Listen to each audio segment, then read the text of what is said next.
희망 4. 3차 대전을 일으킬 부역국들이 있는가?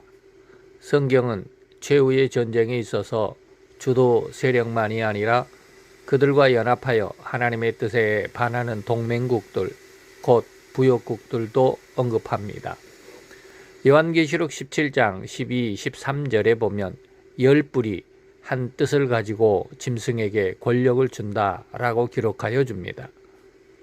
이 열 뿔은 다수의 국가가 온 세상의 중심 세력이요 대장이라고 하나님의 예언에서 지목된 현재 러시아 지역에 있는 한 왕과 그 백성에 협조하며 하나님을 대적하는 전쟁에 동참한다는 예언의 한 단면을 보여줍니다. 이 열 뿔을 다니엘은 그의 기록 2장에서 열 발가락으로 또 7장에서는 열 뿔로 상징하기도 했습니다. 그러면 또 다른 하나, 즉 이 열 발가락이요 열 뿔은 오늘날 어떤 나라 어느 국가일까요? 또한 어떤 격일까요? 단순하게 답하면 그저 인간의 연약성, 죄악된 본성인 죄성의 근성일 뿐인데, 즉 신앙을 중심으로 옮겨 다니는 것이 아니라 절대적으로 이권에 따라 자기의 욕심에 따라 주변의 상황에 따라 부하내동하여 움직이는 박쥐와 같은 습성이라는 안타까운 진단을 내려야만 할 것입니다. 다니엘 2장에서 그 답을 찾을 수 있습니다. 즉 하나님은 다니엘에게 온 세상의 종말까지를 신상으로 비유하셨는데, 곧 머리에서 가슴으로 또 배로 그리고 다리로 이어지는 이 두 다리는 동로마와 서로마로 갈라진 뒤에는 이후 열 나라로 분열되었다라는 의미로 해석하기도 합니다. 이를 당시 로마가 통치한 지역으로 해석하고 이 상황을 현대로 적용하면 유럽의 대부분 지역을 볼 수도 있습니다. 곧 이 지역에 있는 나라들이 짐승에게 완전히 전권을 맡기고 동조한다는 의미로 해석하는 것입니다. 이들 부역국, 곧 열 뿔로 지칭된 오늘날 유럽의 지역에 있는 나라들은 짐승의 사상과 정책, 통제 체제에 동의하며 결국 신앙의 자유를 억압하고 진리를 배척하는 세계적인 흐름을 형성합니다. 이들은 경제, 군사, 정보, 외교 등 다양한 방법으로 짐승국과 결탁하여 3차 대전을 후원하며 또한 동맹으로 동참하여 짐승에게 힘을 볼댈 것입니다. 이러한 내용 요한계시록 17장 12, 13절에 보면 열 뿔이 저희가 한 뜻을 가지고 자기의 능력과 권세를 짐승에게 주더라라고 기록하고 있습니다. 또한 열 뿔이 짐승에게로 동참한 이후 음녀를 멸망시키는데 엄청난 뒷배가 될 것입니다. 달리 말하면 짐승 혼자서는 음녀에게 도전할 수조차 없을, 도전할 상상조차 할 수 없을 만큼 미약한 존재인데, 이전까지 음녀의 편에 섰던 그 열 뿔 나라가 한결같이 음녀를 배신하고 짐승에게 적극적으로 동조하고 부역하는 상황으로 변화되어 버릴 것이란 의미입니다. 그래서 짐승이 음녀를 멸망시키는데 가장 큰 역할, 곧 짐승의 군대 장군과 같은 역할을 할 것입니다.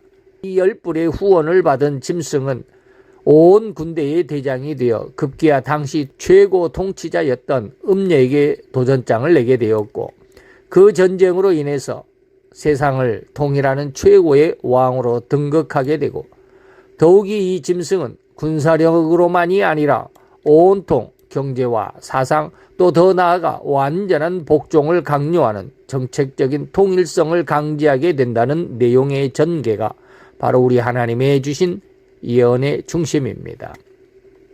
우리는 이미 그러한 징후들을 글로벌 뉴스와 국제협약 속에서도 점차 찾아볼 수 있습니다.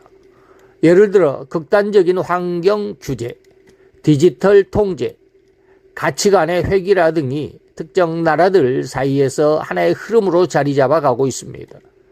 이 모든 것이 짐승의 통제 시스템을 보조하는 부역국들의 초기 형태일 수 있습니다.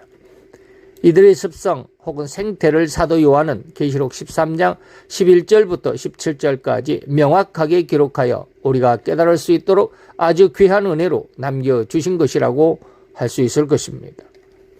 또한 저들의 이념이나 사상이 처음에는 율신론, 곧 하나님을 인정하는 전 국가적인 상황에서 점차 하나님을 거부하고 오히려 세속을 중심하고 진화론적인 무신론의 사상으로 전향되어 간다라고 할 수 있을 것이니, 이는 짐승으로 저들을 비유한 의미에도 그런 의미를 찾을 수 있는 한 축이라고 할 수도 있을 것입니다.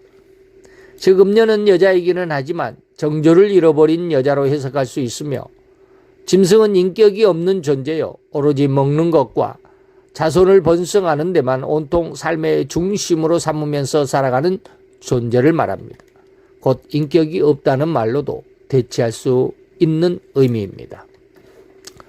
결국 이들은 하나님이 아닌 세상의 권력과 거짓된 평화를 추구하며 삶을 살아가는 자들이며, 그 결말은 하나님에 의해 심판받는 자리로 한치의 오차도 없이 결론될 뿐입니다. 그러므로 우리는 이 시대를 살아가면서 어느 편에 설 것인가 정확하고 확실한 영적 분별력으로 깨어 있도록 하나님의 영원한 진리의 말씀에 가장 올바르고 정확하게 세워지는 신앙이 될 수 있기를 선택하고 결심해야 할 것입니다. 그러한 신앙을 하나님은 절대로 푸른 풀이나 푸른 나무나 감람류나 포도나무를 보호하신다라고 약속하신 것처럼 반드시 그리고 철저하게 이런 신앙을 보호하실 것입니다. 계시록 6장 6절에는 감람나무와 포도주는 해치 말라 하십니다. 또한 계시록 9장 4절에는 땅의 풀이나 푸른 것이나 각종 수목은 해치지 말라라고 환난을 담당한 천사에게 명령하십니다. 이런 하나님의 진리에서 예언된 이 말씀들로 인한 정결하고 굳건한 신앙의 성도로 다 성장하시기를 축원하며 권면해 드립니다. 우리 다 같이 기도하십시다. 온 세상을 주관하시는 대주제이신 나의 주 예수 그리스도이시여, 이 시대에 어떤 권세와 사상들이 짐승의 체제를 닮아가는지를 분별하게 하시고 진리의 말씀 위에 굳게 서서 오직 주님의 뜻과 영광을 정확하게 분별하고 절대로 흔들림이나 좌우로 치우치지 않고 오직 올곧게 나의 주님만을 복종하여 따르는 삶으로 인도해 주시옵소서. 우리 주 예수 그리스도의 이름으로 기도하옵나이다. 아멘. 출원 1. 다음 시간에는 희망 5. 3차 대전을 일으킬 주체국인 음녀의 부흥기라는 제목으로 음녀가 세상을 장악하는 과정과 내용을 알아볼 것입니다. 출원 2. 이 세계의 3차 대전에 관한 내용이나 종말에 대한 예수님의 예언을 더 깊이 알고자 하시는 분들이 혹 계신다면 댓글로 그 내용을 알려주시면 성심껏 그리고 최대한 정통적인 신앙과 신학 안에서 영상을 제작해 올려드리도록 하겠습니다. 감사합니다. 기대하셔도 좋습니다.